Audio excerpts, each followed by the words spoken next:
మరి దీని వెనకాల ఆంతర్యం ఏంటి? నరుని కష్టమును బట్టి ఐశ్వర్యవంతుడు కాదు, యెహోవా ఆశీర్వాదము ఐశ్వర్యం ఇచ్చును. ఈ మాట ఎంతమంది నమ్మగలుగుతారు?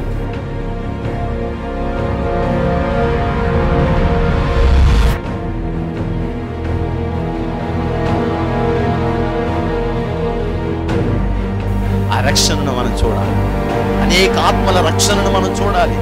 దేవుని యొక్క మందిరంలో దేవుడు చేసే అద్భుత కార్యాలన్నిటినీ మన కన్నులారా మనం చూడాలి. నేడు ఈ ఇంటికి రక్షణ వచ్చింది. ఎప్పుడో మన దోషములను మనం విడిచిపెట్టుకున్నాం.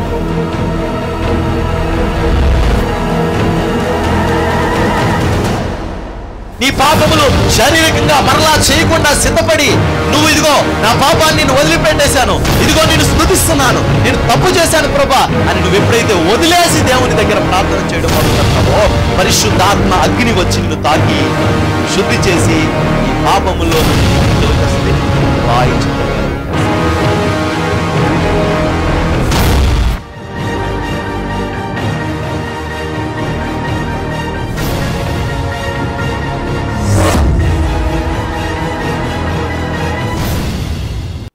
ఆశీర్వదించబడాలని ఆశ అందరికీ ఉంది, కానీ ఆశీర్వాదం చేజిక్కించుకోవడానికి కావలసిన ఆ పట్టుదల, లేకపోతే ఆ కసి, ఆ కష్టపడే తత్వం ఒకవేళ అందరికీ లేదు అని మనం ఖచ్చితంగా చెప్పుకోగలం. చాలామందికి చాలా చాలా చాలా చాలా కోరికలు ఉంటాయి. నేను అలా అవ్వాలి, నేను ఇలా అవ్వాలి, నా జీవితం ఎలా ఉండాలి, నా పిల్లలు నా కుటుంబం ఇలా ఉండాలి, నా పరిస్థితులన్నీ ఇలా ఉండాలి, రేపొద్దున ఇలాంటి పరిస్థితిలో నా ఇంట్లో ఉండాలి. ఆయనకి ఒక్క కొడుకు ఒక కూతురు. ఆయన ఇల్లు కడుతున్నాడు. ఇల్లు కట్టేటప్పుడు పెద్ద పెద్ద గదులు, ఇక్కడో గది, ఇక్కడో గది, ఇక్కడో గది, 3 బెడ్రూమ్లు కట్టుకున్నాడు. అప్పుడు అందరూ అడుగుతున్నారు, ఎందుకయ్యా ఎంత పెద్ద ఇల్లు కట్టేస్తున్నావు అంటే, నాకు కొడుకున్నాడు, కూతురు ఉంది. నా కూతురు వచ్చినప్పుడు ఆ పక్క గదిలో ఈ గదిలో నా గదిలో పడుకోకూడదు. నా కూతురు వస్తే దానికి ఉండాలి. ఆ అమ్మాయి చక్కగా ఆ గదిలో తన బట్టలు పెట్టుకోవాలి. చక్కగా ఉన్న 4 రోజులైనా 10 రోజులైనా ఆ గదిలో ఉండాలి. నా కొడుకు గది నా గది, నా గది నా గది. ఎంతో బోల్డంత ఫ్యూచర్ ప్లాన్స్. కొన్నిసార్లు ఇది పిల్ల పెళ్లి కోసం ఈ ప్రాపర్టీ అలా ఉంచేద్దాం, పెళ్లి సమయం వచ్చేటప్పటికి ఇది అమ్మి ఆ పిల్ల పెళ్లి చేద్దాం అనే కొంతమంది ఆలోచన. మరికొంతమంది ఆ తినకో 500 1000 రూపాయలు 2000 నెలకే పోస్ట్ ఆఫీస్ ద్వారా కానీ బ్యాంకుల ద్వారా కానీ కట్టి, వాళ్ళ ఆలోచన ఏంటంటే రేపొద్దున పిల్ల పెళ్ళి సమయానికి కానీ పిల్ల పెళ్ళోడి సమయానికి కానీ ఏ లోటు రాకుండా, తక్కువ రాకుండా మనం చూడాలి అనే ఒక ఆశ, ఆలోచన, ఇవన్నీ ప్లాన్స్. కానీ ఎక్కువ మంది నెరవేర్పు చూడలేకపోతూ ఉంటారు. ఎక్కువ మంది చూడలేరు. ఏదో తప్పుదాం, ఏదో పొరపాటు జరిగిపోతూ ఉంటుంది, మొత్తం అంతా డిస్టర్బ్ అయిపోతుంది. ఇలా చేయాలనుకున్నానండి, అలా చేయాలనుకున్నానండి, ఇలా అనుకున్నాను, అలా అనుకున్నానండి, కానీ ఇదంతా జరగలేదండి అని. ఆశీర్వదించబడాలనే కోరిక మనకెంతున్నా ఆశీర్వాదానికి తగినట్టుగా మనం బ్రతకపోతే ఆ ఆశీర్వాదం మన మీద ఉండదు. నువ్వెంత సంపాదించు, ఎంత కోట్లుగా సంపాదించు, అది మాత్రం నీ మీద ఉండదు. ఇలా అడుగుతున్నాడు, 20 ఏళ్ళు కష్టపడిన తర్వాత, అంటే ఈ సందర్భానికి మధ్యలో కాల వ్యవధి అంటే 20 సంవత్సరాలు. 7 సంవత్సరాలు ఒక ఆమె కోసం కష్టపడ్డాడు. ఆమెనిచ్చి పెళ్లి చేయకపోతే మళ్ళీ 7 సంవత్సరాలు కష్టపడ్డాడు, 14 ఏళ్ళు. తర్వాత 6 ఏళ్ళ పాటు అక్కడ తన పని చేసుకుని ఏదో కొద్ది డబ్బులు సంపాదించుకుందామని ప్రయత్నం చేశాడు. మొత్తానికి 20 ఏళ్ళు అయిపోయింది. 20 ఏళ్ళు యాకోబు జీవితంలో ఎన్నో ఎదురు దెబ్బలు, సమస్యలు, కన్నీళ్ళు. కానీ ఇక్కడికి వచ్చేటప్పటికి యాకోబు పరిస్థితి ఎలా ఉందంటే, ఏదో సామెత చెప్పినట్టు కదా, నోటికాడికి వచ్చిన కూడండి, ఆ చేతికాడికి వచ్చిన కూడండి నోటికాడికి రాలేదండి అన్నట్టు. అన్నీ సంపాదించుకున్నాడు, అన్నీ బాగున్నాయి అనుకునేసరికి అన్నయ్య చంపేస్తాకు వస్తున్నాడంట. చాలామంది మంచిగా సంపాదించుకొని రిటైర్ అయిపోయి ఇంట్లో కూర్చొని హాయిగా ఉందాం అనుకునేటప్పటికి క్యాన్సరో, టీవీయో, పక్షవాతం, మరేదో సమస్య వచ్చేసి ఇంట్లో పడి అలా పాపం మూలిగి చచ్చిపోతారు. బతుకున్న కాలం శుభ్రంగా ఉన్నప్పుడు అంతా శుభ్రంగా ఏం తినలేదండి నేను, పాపం లాస్ట్కి వచ్చేటప్పుడు చచ్చిపోయాడండి అంటారు. బోల్డ్ ప్లాన్లు ఇవన్నీ. మనం వేసుకుంటున్న ప్లాన్లు అన్నీ జరగట్లా. ఏదో దొరికింది అవకాశం, వెసులుబాటు, వెళ్ళిపోతున్నాడు తిరిగి. ఇంకో కొద్ది రోజుల్లో తన సొంత ఊరికి వెళ్ళిపోతాడని కూడా తెలిసిన విషయం ఏంటంటే, 20 సంవత్సరాల నుంచి పగ తీరకుండానే ఉందంట. చంపేయడానికి వస్తున్నాడంట సాతాను లాగా యాసావు. అప్పుడు బాధపడుతున్నాడు. అప్పుడు అనుకున్నాడు, నీ ఆశీర్వాదం లేకుండా భూమి మీద బతికి నేను సజీవంగా ఉండడం నా వల్ల కాదు. నా బలం అనుకున్నాను, నా శక్తి అనుకున్నాను, నా జ్ఞానం అనుకున్నాను, నా తెలివి అనుకున్నాను, ఇవేవి కాదు. నీ ఆశీర్వాదం లేకపోతే నేనేమీ చేయలేనని నాకు అర్థమైంది. నీ ఆశీర్వాదం. అప్పుడు యబ్బోకు రేవు దగ్గర కూర్చుని ఏడుస్తూ ప్రార్థన చేస్తూ తను పలుకుతున్న పదాలు ఏంటంటే, నువ్వు నన్ను ఆశీర్వదించు, నువ్వు నన్ను ఆశీర్వదించు అంటున్నాడు. 20 ఏళ్ళు కష్టపడి ఎంతో కుటుంబాన్ని కలిగి ఉండి యాకోబుకి స్పృహకొచ్చిన విషయం ఏంటంటే, దేవా నువ్వు నన్ను ఆశీర్వదించు నాయనా, నువ్వు నన్ను ఆశీర్వదించు నాయనా, నువ్వు నన్ను ఆశీర్వదించు నాయనా అని ఏడుస్తున్నాడు. అందరినీ పంపేసి ఒక్కడే అక్కడ ఉండిపోయి ఆశీర్వదించమని భయంకరంగా ఏడుస్తున్నాడు. నువ్వు నన్ను ఆశీర్వదించు, నువ్వు నన్ను ఆశీర్వదించు, నువ్వు నన్ను ఆశీర్వదించు. దేవుడు అన్నాడు,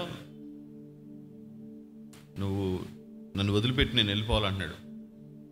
ఆయన అన్నాడు, నువ్వు నన్ను ఆశీర్వదిస్తే కానీ నేను నిన్ను ఎట్టి పరిస్థితుల్లోనూ వెళ్ళనివ్వను అంటున్నాడు. నువ్వు నన్ను ఆశీర్వదించి అప్పుడు వెళ్ళనిస్తాను నేను. అప్పుడు ఆయన కోపం వచ్చేసింది. ఆయన అడుగుతున్న మాట ఏంటంటే, నీ పేరేంటి? ఏం చెప్పాడు? అప్పుడు ఏం చెప్పాడండి?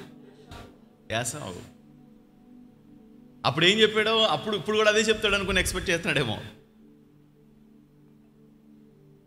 దేవుడు 20 సంవత్సరాలు వెనక్కే తీసుకెళ్ళి గుర్తు చేస్తున్నాడండి. మనం 20 ఏళ్ళు అయిపోయింది కదా, మర్చిపోయాడు అనుకుంటాం. దేవుడు మర్చిపోతాడా? 10 ఏళ్ళు అయింది కదా మర్చిపోతాడు అనుకుంటామా? 5 ఏళ్ళు అయింది కదా, అసలు దీని విషయంలో అసలు దేవుడికి స్పృహే ఉండదు అనుకుంటాం. 20 ఏళ్ళ తర్వాత మళ్ళీ గుర్తు చేస్తున్నాడు.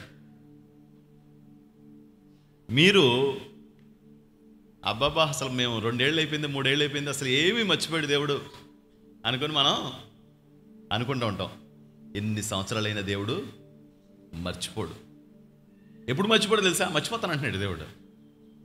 మర్చిపోతాను, నీ పాపాలని మరలా జ్ఞాపకం చేసుకొని అంటున్నాడు. నీ పాపాలు మళ్ళీ జ్ఞాపకం చేసుకో.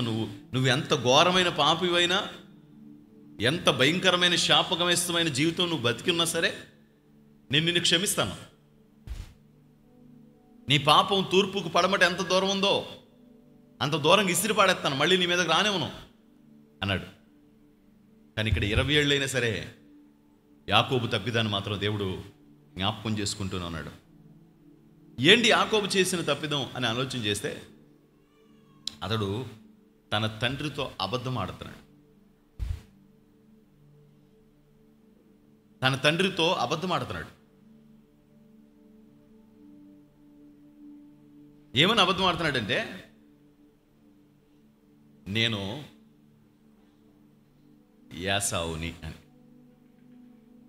ఏమైనా అబద్ధం ఆడుతున్నాడు? ఈరోజు ఎన్ని అబద్ధాలో తెలుసండి, ఎన్ని అబద్ధాలు తెలుసండి. ఒక ఆయన నన్ను అడిగాడు, ఏమనంటే, ఏమంటే పలానా వాళ్ళు ఉన్నారు కదండి, వాళ్ళు భక్తులు భక్తులు భక్తులు అంటున్నారు కదా మీరు,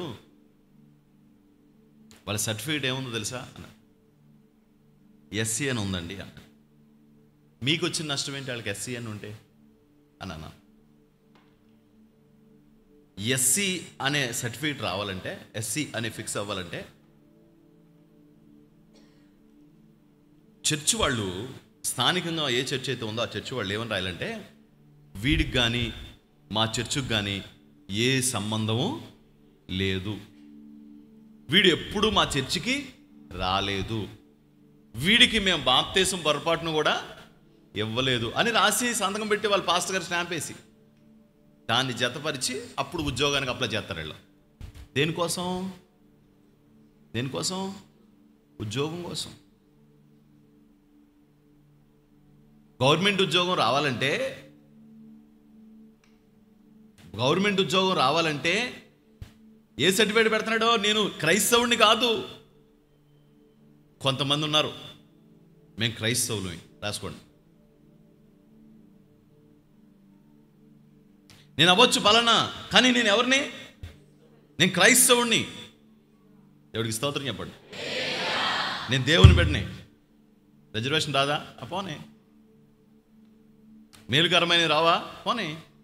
కానీ ఒకటి మాత్రం నిజం, నేను దేవుని బిడ్డని. జోషన్న గారు బ్రతుకున్నంత కాలం దీన్ని చాలా విప్లవంగా తీసుకొచ్చాడు. ఒరే బాబు, రాష్ట్రంలో క్రైస్తవులు లెక్క తెలట్లేదరా.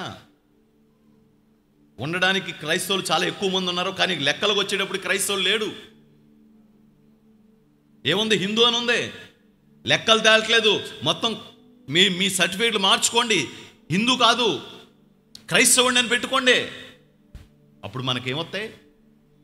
లెక్కలు వస్తాయి. లెక్కల్లోకి వస్తారు మీరు. ఏ లెక్కల్లోకి వస్తారు? క్రైస్తవుడు. దేనికి అబద్ధం చెప్పండి? దేనికి అబద్ధం? రిజర్వేషన్ కోసం అబద్ధం. అబద్ధం. కొంతమంది పెళ్ళికి వెళ్తూ ఉంటారండి, చర్చిలో బొట్టు తీసేస్తారు, చర్చిలో బంగారం పెట్టుకోరు. అక్కడికి వెళ్ళేటప్పుడు ఇక్కడో బొట్టు, మళ్ళీ నొసట్లో మధ్యలో కూడా బొట్టు పెట్టి, మేము ఎవరు అనుకుంటున్నారు? ప్యూర్ హిందువులం, మామూలు హిందువులం కూడా కాదు, ప్యూర్ హిందువులు. చర్చిలోనేమో హల్లెలూయా స్తుతి మహిమ ప్రభువా, హల్లెలూయా హల్లెలూయా స్తోత్రం అని అడిగి వెళ్ళేసరికి, నువ్వెవరో? మేమండి అచ్చ హిందువులు. మా కులం కూడా తెలుసా మీకు? మేము పలానా కులం, మేము పలానా కులం, మేము పలానా కులం, మేము పలానా కులం. ఆనందపడిపోతున్నారు. దేవుడు అంటారో, నువ్వు ఒకరోజు పరలోకం వస్తావు కదా, వచ్చినప్పుడు నేను నిన్ను అడుగుతాను, ఏమన్నా సార్ నువ్వు నన్ను భూమి మీద ఒప్పుకున్నావా అని అడుగుతాడు. ప్రభు ఒప్పుకోవడం ఏంటి? యెహోవా నా గురించి కోడ్లకు వస్తుంది నా గురించి అంటే, యెహోవా దగ్గర నాకు వద్దు. తాడేరులో నువ్వు ఒప్పుకున్నావా? తాడేరులో అంటే తాడేరులో ఒప్పుకున్నాను, కానీ ఫంక్షన్లో మాత్రం ఒప్పుకోలేదు అంతే. నేను అదే అడుగుతున్నాను, ఫంక్షన్లో ఒప్పుకున్నావా? ఒప్పుకోలేదు. సగినెటిపల్లిలో ఒప్పుకున్నావా?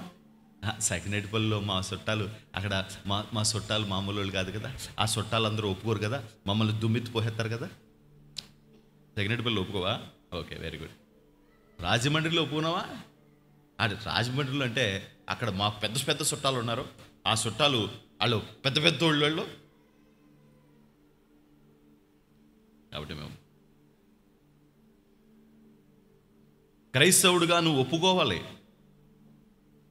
ఒప్పుకుంటే దోతల ఎదుట మనల్ని ఒప్పుకుంటాడంట దేవుడు. దేవుడి స్తోత్రం చెప్పండి. దోతల ఎదుట ఏం చేస్తాడంట? నువ్వు నా బిడ్డవని ఒప్పుకుంటాడంట. దేవుడికి స్తోత్రం. హల్లెలూయా హల్లెలూయా దేవుని వలన కలిగే ఏ ఆశీర్వాదమైనా నాకు కావాలి, కానీ లోకం వల్ల కలిగే ఆశీర్వాదం నా కులానికి కానీ నా మతానికి కానీ ఆపాదించబడితే అది నాకు వద్దు. నాకెవరు కావాలి? దేవుడే కావాలి. యేసు రక్తమే జయం. హల్లెలూయా, హల్లెలూయా. నువ్వెవరివే? దేవుని బిడ్డవి, క్రైస్తవుడివి. ఈరోజు దానికోసం సత్యం చెప్పలేని పరిస్థితి, సత్యం చెప్పలేకపోతున్నారు. యేసు ప్రభు దగ్గరికి సమరయ స్త్రీ వచ్చింది. నీకు నీళ్ళు ఇవ్వాలంటే మీ ఆయన తీసుకురమ్మంటాడు. ఆవిడ ఏమంటుంది తెలుసా? నాకు నువ్వు చెప్పింది సత్యమే, నువ్వు చెప్పింది సత్యమే, కానీ ఎన్ని కొంపలు కూల్చావు నువ్వు చెప్పింది సత్యమే అంటే పర్మనెంట్గా నువ్వు ఒక వ్యక్తిత్వం కలిగిన వ్యక్తిగా లేవు. స్థిరమైన బ్రతుకు లేని బ్రతుకు.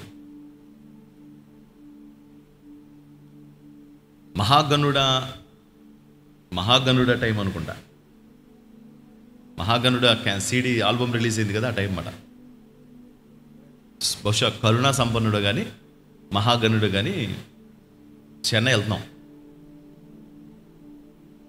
చెన్నై వెళ్తుంటే పాటల కోసం వెళ్తుంటే ఒక ఆయన వచ్చాడు. ఆయన అంటే నాకు చాలా గౌరవం.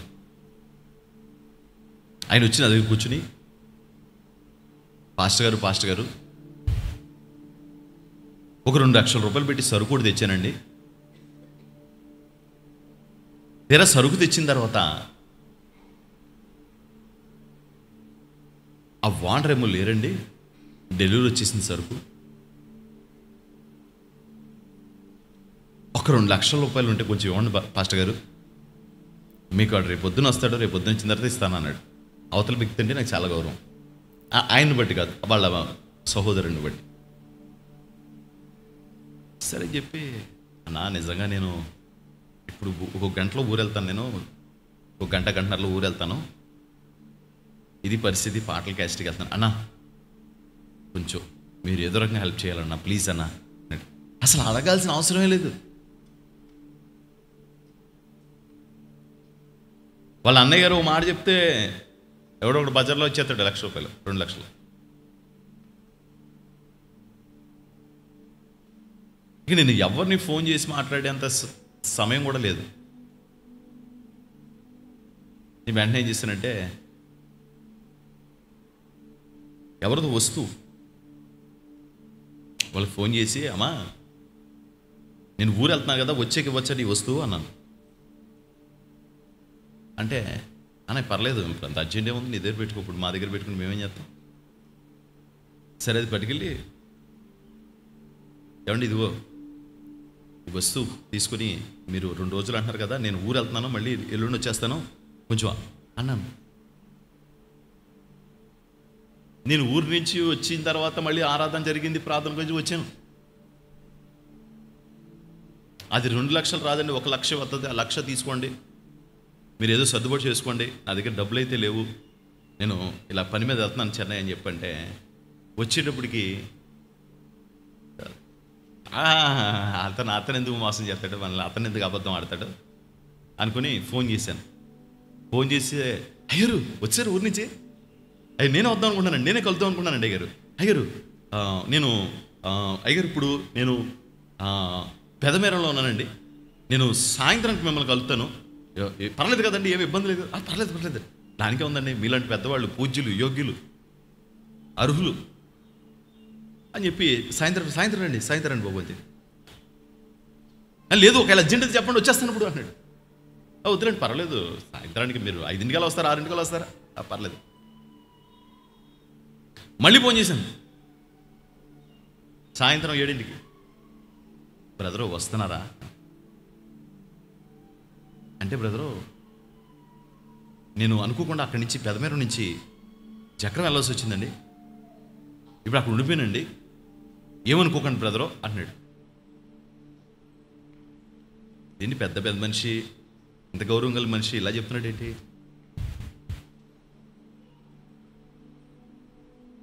ఇలాగండి నేను ప్రతిరోజు ఫోన్ చేస్తున్నానండి అతనికి. ఏం చెప్తున్నాడు తెలుసా? ప్రతిరోజు 1 గంటలో వస్తానండి అన్నాడు. ప్రతిరోజు. నాకు అర్థం కావట్లా. ఒక 20 రోజులు పోయిన తర్వాత వాళ్ళ అబ్బాయిని, వాళ్ళ కుటుంబ సభ్యులు ఒక అబ్బాయిని అడిగితే వాడన్నాడు, అన్న ఎంత పని చేసావన్నా, కొంప మునిపోయిందన్నా. బాబు కొంప మునిపోవడం ఏంటి? ఏమైందంటే అతను పైకి కనబడే అంటట్టు తెల్ల బట్టలు వేసుకుంటాడో, తల అంటుకుంటాడు కానీ అన్న, అతను నోరు ఇప్పితే అబద్ధం అన్న, మీ డబ్బులు పోయినాయి అని అన్నాడు. నా డబ్బులు పోవడం దేవుడు ఎరుగురా బాబు, అది వేరే వాళ్ళది, ఇప్పుడు కొంప అండుకుంటుంది అని ఫోన్ చేసి, బ్రదరు మీరు ఇలా చేయడం కరెక్టేనండి, 15-20 రోజులు అయిపోయిందండి, మరి అవతల వాళ్ళు ఒప్పుకుంటారండి అంటే, అతను అంటాడు, బ్రదరు ఓ పని చేయండి బ్రదరు, మీరు అది విడిపించేసుకోండి, ఫలానా చోట ఉంది అంటాడు. ఒకసారి ఆయన ఇలా దండం పెట్టుకోండి. మీరు ఆయన కనబడితే దండం పెట్టుకుంటారు మీరు? పెట్టుకోరా? ఎందుకు దండం పెట్టుకోరు? ఆయన ఒక ఆఫర్ ఇచ్చాడు ఆయన నాకు, బ్రదరు ఫలానా చోట ఉంది, అది విడిపించేసుకోండి. మా వాడు అన్నాడు, మా అల్లుడు అన్నాడు కదా, ఆ అల్లుడికి చెప్తే విడిపించేస్తాడు అన్నాడు. మీ అల్లుడికి చెప్తే విడిపించేస్తాడు డబ్బులు? బ్రదర్ మీరు అడ్జస్ట్ చేసుకోండి బ్రదర్ అన్నాడు. నాకు అర్థం కావట్లేదు. మంచి ఇంక ముందేమో అభిషేకారాధన పండుగలు, అప్పుడేమో క్యాసెట్ పని మీద మొత్తం దులిపేస్తున్నాం. నాకు ఆఫర్ ఇచ్చాడు ఆయన, ఫ్యాన్సీ ఆఫర్, ఇప్పించేసుకోండి బ్రదరు. మరి నువ్వు చేయి అనిపించుకున్నావు, నేను అనిపించుకోలేనుగా. గబగబా డబ్బులు పట్టుకెళ్ళి 1,00,000 పట్టుకెళ్ళి వేరే చోట మళ్ళీ వడ్డీ తెచ్చి ఆ 1,00,000 పట్టుకెళ్ళి ఈ 1,00,000కి వడ్డీ కట్టి ఈ 2 పెట్టి శాలరీ తీసుకొచ్చి అవతల వాళ్ళకి అప్పచెప్పి అమ్మాయి అనుకున్నాను. ఫోన్ చేసేవాడు, బ్రదరు ఓకేనండి క్లియర్ అయిపోయిందా అంటున్నాడు. అనకూడదు కానీ పరమ దుర్మార్గుడు, నికృష్టుడు, నీచుడు, ఇంకా అంతకంటే ఏం తిడతాం మనం? ఏమంటాడు తెలుసా? ఫోన్ చేసి, ఆయనే ఫోన్ చేసి, బ్రదర్ సాల్వ్ అయిపోయిందండి, ఇచ్చాడు ఆ శాలరీ, ఎవడేమో అని భయపడ్డానండి, ఇచ్చాడు కదండి, ఓకేనండి మీకు నేను సాయంత్రంలాగా మీకు ఇస్తానండి అంటున్నాడు.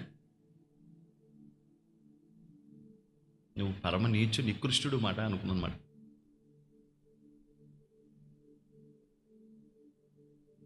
కోపం వచ్చి వీడికి ఫోన్ చేయకూడదు, వస్తాడు లేదని చేసి మానేశాను. ఆడికేం సిగ్గు, ఆడికేం సిగ్గు. 2వ నెల వచ్చిందండి. నేను అనుకున్నాను 3 నెలలు అయితే కానీ బిడ్డ తల్లిని బాలింతను కూడా పంపరు కదా. అలా 3వ నెల వచ్చిన తర్వాత బాలింతను పంపించేస్తాడేమో అనుకుని ఒకసారి ఆయన దగ్గరికి వెళ్ళి, బాబు మీరు ఎంత మంచి వాళ్ళు, యోగ్యులు, పూజ్యులు అనుకోలేదండి, అన్నయ్య గారిని బట్టి మీకు ఇలా చేశాను, ఇది న్యాయమేనా చెప్పండి, ఇది సబవేనా, సంస్కారమేనా, ఇది మనిషి జన్మెత్తిన వాళ్ళు ఎలాంటి పనులు చేస్తారా అని అంటే, అనండి బ్రదరు, మీరు అనేవాళ్ళు మేము పడేవాళ్ళం. నేను మామూలుగా ఎవరితో అడిగించుకోను బ్రదరు, ఎవరితో అడిగించుకోను బ్రదరు. నాకు మామూలుగా ఇలాంటి విషయాలంటే చిరాకు బ్రదరు. మీరు అడుగుతుంటే నాకు, మీరు అన్నిసార్లు ఫోన్ చేస్తుంటే కూడా నాకు చాలా చిరాకుగా ఉంది బ్రదరు. నువ్వేమని చెప్పు బ్రదర్, ఒక 3 నెలల దాకా నాకు వచ్చిన అడ్జస్ట్మెంట్ అంటే ఎవరిని ఇతనికి ఇలాగ అంటే అడుగుతాం, మనకు అవ్వకపోతే అవుతాం. కానీ ఇది ఎంత ద్రోహం చెప్పండి, ఎంత మోసం చెప్పండి. అవతల ఒకవేళ నిజంగా ఎవరైనా అర్జెంట్ అయితే నన్ను చంపారా, నన్ను రోడ్డు ఎక్కించారా చెప్పండి. మీరు కూడా ఒక విషయం జాగ్రత్తగా పెట్టుకోండి, భర్తకు తెలియకుండా ఎప్పుడు ఎవరికి ఏ వస్తువుల్ని ఇవ్వకండి. మీ పీకు చుట్టుకుంటుంది, ప్రాణాల మీదకి వస్తుంది. వాళ్ళు ఎవరైనా సరే, మీ ఇంట్లో వాళ్ళకి తెలియకుండా, భర్తకు తెలియకుండా ఈ నెక్లెస్ ఉంచు, ఈ తాడు ఉంచు అన్నారంటే అవతలోడు అంత సంస్కారవంతుడు కాకపోవచ్చు. ఇంకంతే. 3 మాసాలు గడిచిపోయింది. 3 మాసాలు గడిచిపోయిన తర్వాత నా కళ సఫలం అవ్వబోతుందని చెప్పేసి నేను అనుకుంటున్నాను. 4వ నెల వచ్చింది. 4వ నెల వచ్చిన తర్వాత ఒక రోజు మీరు చేసే పని తప్పండి, మీరు కరెక్ట్ కాదు, మీరు చేసిన పని కరెక్ట్గా లేదు. నాకు ముందు చూస్తే మీటింగ్లు ఉన్నాయి, మీటింగ్లు అయినాయి, డబ్బులు నాకు అవసరం, ఆ అవసరంలో కూడా మీరు ఇవ్వలేదు. అలాగంటే బ్రదరు అనండి, బ్రదర్ తిట్టండి, బ్రదర్ తిట్టేయండి.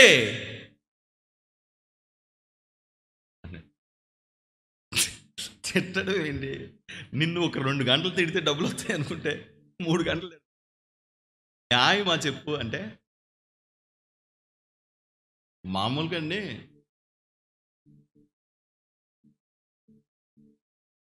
చాలా చాలా అంటే బాబు నీకు దండం పెడతాను రా, వడ్డీలు కట్టలేక చచ్చిపోతుంది దానికి. నువ్వు రోజులు గంటలు అంటే నేను గంటలు రోజులుగా అనుకుంటున్నాను, నేను చచ్చిపోతున్నాను ఒకసారి ఏదో రకంగా. బాబు దాంట్లో బయటపడే నాన్న అని అంటాడు, బ్రదరు ఈరోజు సాయంత్రం కనుక ఇవ్వకపోతే ఉరితాడు తెచ్చుకొని మీ కొట్టు ముందు చచ్చిపోతాం బ్రదర్ అన్నాడు. చచ్చిపోవడం ఎందుకు? ఈరోజు సాయంత్రం ఇవ్వలేదనుకోండి, మీ కొట్టు ముందే తాడు ఊరి చచ్చిపోతానండి అన్నాడు. మనం ఓవర్ అవుతున్నట్టున్నాం, మనం మంచిది కాదేమో అని చెప్పేసి మీరు చచ్చిపోద్దు, కానీ ఈరోజు వద్దు. అసలు మీకు వచ్చేది ఉందా? మీరు ఈ మాట ఒక్కడే చెప్పండి, నాకు వచ్చేది ఉందా? బ్రదర్ ఒకటి చెప్తున్నాను కదండి, నేను మాట ఎవ్వరితో అనిపించుకోను. ఒకవేళ ఈరోజు సాయంకాలం ఇవ్వకపోతే ఉరితాడు తెచ్చుకొని మీ కొట్టు ముందు వేసుకొని నేను ఊరేసుకొని చచ్చిపోతానండి అన్నాడు. సర్లే, ఎందుకు వచ్చిన గొడవ? అన్నంత పని కానీ చేశాడంటే ఏదో గొడవ. సర్లేండి, మీరు చూసుకొని ఇవ్వండి అని చెప్పేసి వచ్చేసారు. ఏమయ్యా ఏంటిది అన్నాను.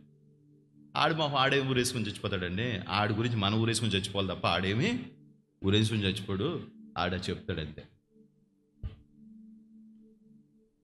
ఊరి లేదు, మనిషి లేడు. నాకేం భయం వేసింది, ఎందుకు వచ్చింది ఏదో గొడవ, ఈ ₹1,00,000 కోసం ఏదో ఒక కంపు ఇలాగ ఉందని చెప్పేసి నేను మాట్లాడుకుంటున్నా. 6 నెలలు అయిందండి. నాకు ఏ చెక్కలు వచ్చినాయో తెలీదు, ఏ వస్తువులు వచ్చినాయో తెలీదు.